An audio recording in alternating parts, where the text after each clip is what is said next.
Sveiki, brangus klausytojai. Su jumis Aušra ir podkastas 5 minutės. Vertas daugiau. Jis Mesijo paniekinimą laikė didesniu lobiu negu Egipto turtus, nes žvelgė į atpildą. Laiško Hebrajams 11 skyriaus 26 eilutė. Mozė buvo mokinys, jis turėjo puikų Egipto išsilavinimą. Bet to nepakako, kad jis taptų tinkamu savo darbui. Dėka Dievo apvaizdos, jis turėjo išmokti kantrybės ir valdyti savo aistras. Per savęs išsižadėjimą ir sunkų darbą mokykloje, jis turėjo gauti tokį išsilavinimą, kuris būtų jam labai svarbus. Šie išbandymai paruošė jį rodyti tėvišką meilę visiems, kuriems reikėjo jo pagalbos. Jokios žinios, jokios studijos ir joks iškalbingumas negalės pakeisti patyrimo sunkumuose tam, kuris turės rūpintis jam pavestomis sielomis. Dirbdamas kukliu kerdžiumi, užmirždamas save ir rūpindamasis jam patikėtą kaimenę, jis turėjo tapti tinkamu, kilniausiam, kada nors žmogui patikėtam darbui – ganyti viešpaties avidės avis.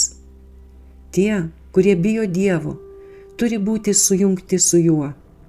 Kristus yra pats geriausias mokytojas, kokį kada nors turėjo pasaulis.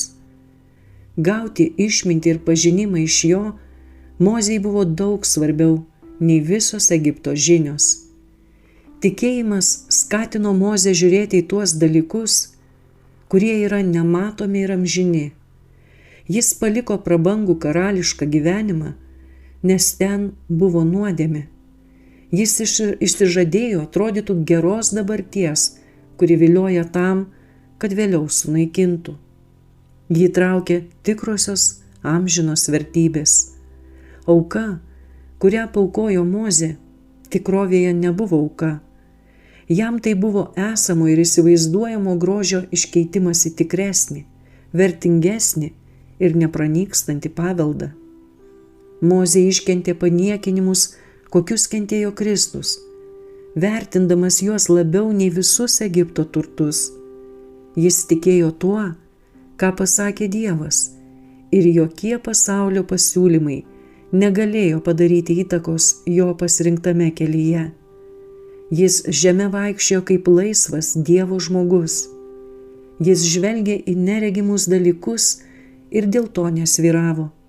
Jį traukė tai, kas turi traukti ir mus, laukiantis atlyginimas.